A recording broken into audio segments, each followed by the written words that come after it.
So I'm looking through an inspection summary on a house that I'm under contract on, and I'm looking at the roof.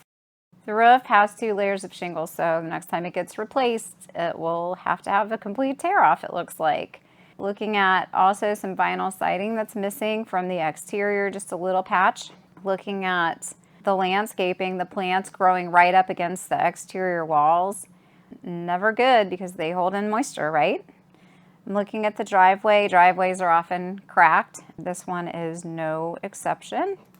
Also looking at some electrical with GFCIs that are missing from areas such as the laundry room and the kitchen. Also looking at lights that are not operational, smoke alarms that are out of date. They're still functioning though, they're just out of date. Also looking at an HVAC that's near the end of its useful life, which is another thing we run into. And of course, the classic anti-tip device for the stove that's missing in practically every house. I'm not sure when appliances are installed why they leave that part out, because it is a safety issue. If a little kid opens the door and sits in the middle of the door, that stove could definitely tip. But that's not an item that's commonly requested, but still important. It goes to safety.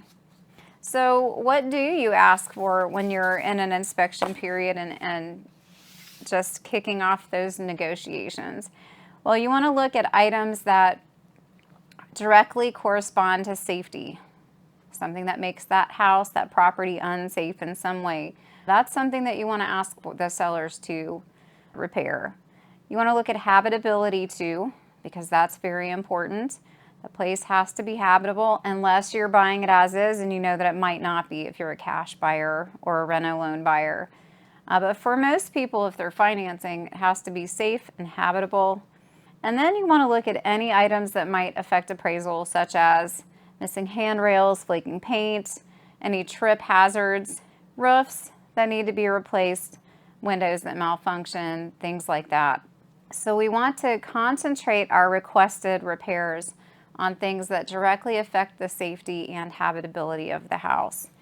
What we want to avoid asking for are minor defects to the property, bolts that need to be tightened unless they affect safety, or cosmetic items. So if you just don't like the color of the carpet, that's not something that you want to ask to have changed in an inspection.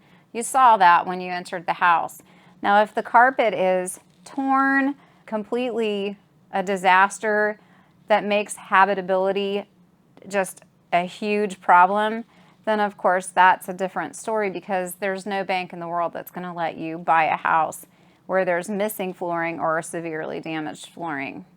If you have questions about this topic or any other, you can always contact me. You can call me at 513-236-1254 or private message me. And if you're watching this on YouTube, please feel free to hit subscribe. Thanks. Bye.